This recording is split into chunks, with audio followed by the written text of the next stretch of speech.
ثقتك في المنتخب الجزائري. ذكر صابر أن هناك تردد ويجب أن تكون، والبعض الآخر قد يفسر أن هناك أقل ضغوط على المنتخب الجزائري. صابر، لماذا حكمت على وحيد في بداية الحلقة، في أول حلقة؟ لا وحيد دائما مبتسم. الخناقة هتيجي دلوقتي. أنا بس عايز أبتدي كلامي عن المنتخب الجزائري من تقرير ياسين بن المنور. قال كلمة كويسة، إن هو بيدخل البطولة في ثوب المرشح رغم علامات الاستفهام. هي علامات الاستفهام ديت هي اللي يجب أن نتحدث عنها، لأنه بالفعل في علامات استفهام كتيرة جدا بتحيط بالمنتخب الجزائري قبل البطولة، معظمها متعلق بجمال بالماضي.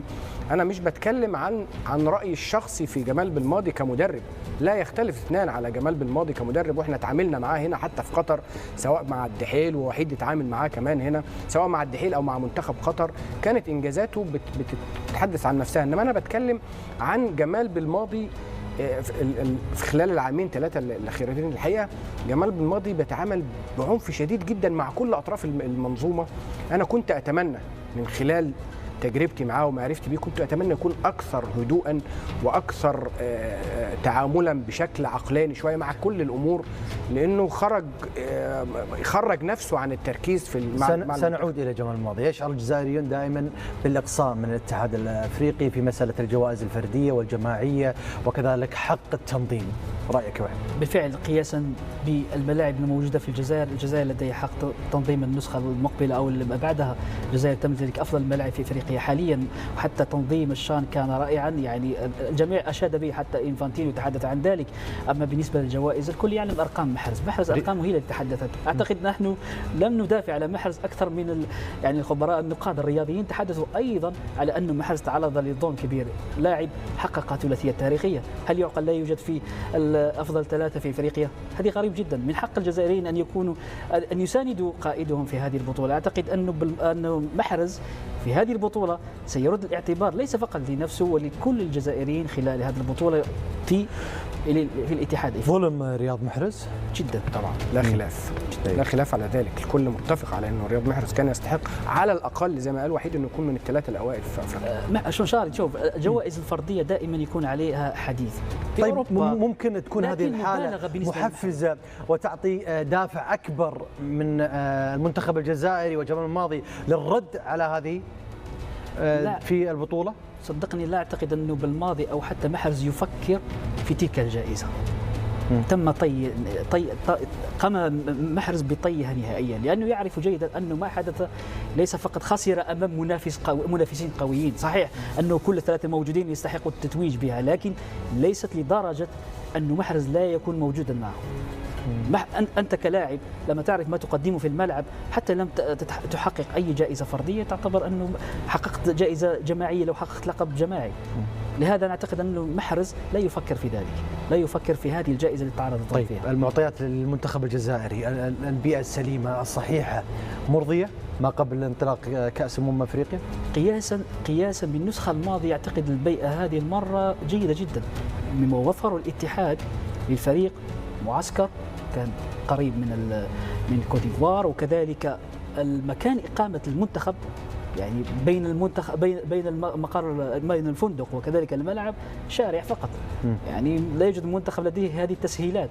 لهذا أعتقد أنه كل الإمكانيات الحين وفرت. لا أعذار لجمال بالماضي؟ لا أعتقد. لو في أعذار كنت تحدث عنها. لا أعذار في مسألة وصول لأي حد. بالماضي الآن يفكر في نفسه أكثر. بالماضي الآن لا يفكر فيما يحيطه الآن. بالماضي لأول مرة يتخذ قرار مثلا قائمة فيها 26، لأنه راضي أنه في 26 فقط، ولو أنه بإمكاني أن يضيف واحد ممكن أنا أتحافظ في هذه النقطة. لكن بالماضي أخذ 26 لاعب لأنه يعرف أنه بهذه 26 سأخذ اللقب. جميل. صابر، يعني نظرات العيون كان في هناك رد. سنعود لرد صابر مع مشاهدينا الكرام بعدما نستمع إلى ردود فعل الشارع الرياضي حول تجهيزات المنتخب الجزائري. نحكي على منتخب في يعني يجدد في نفسه، هنالك روح جديدة في المنتخب، هنالك لاعبين ذو خبرة، وكذلك هنالك أيضا جودة اللاعبين اليوم موجودة. جمال بالماضي يفكر بفكر جديد، أسلوب جديد، فلسفة جديدة بهذه الدورة، بالنظر للأمور التي ذكرناها وبالنظر لوضعية المنتخب في مجموعة تبدو مهمة جدا قبل الوصول إلى الدور ما بعد المجموعة. يقدر المنتخب الوطني يتأهل متصدر المجموعة تاعو، يعني ما عدا المنتخب البوركينابي نشوف باللي المنتخب الأنغولي والمنتخب الموريتاني ماحش يكون عنده يعني الإمكانيات باش يواجه كتيبة المحاربين يعني اللي راهي مدججة بالنجوم، يعني حبينا ولا كرهنا.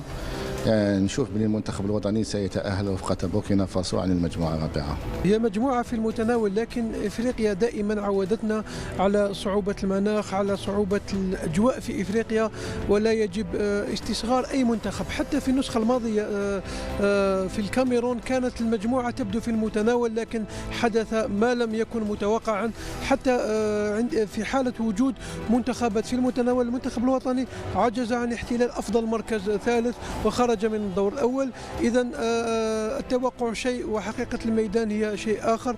يجب العمل على كل مباريات ودخول كل مباريات بقوة حتى يتم ضمان تأهل في وقت مبكر. آراء متفاوتة للصحفة والصحفيين الجزائريين صابر. صحيح، يعني هو طبعا دايما في التفاصيل اللي زي دي وقبل انطلاقه البطولات بيكون كل واحد ليه وجهه نظر.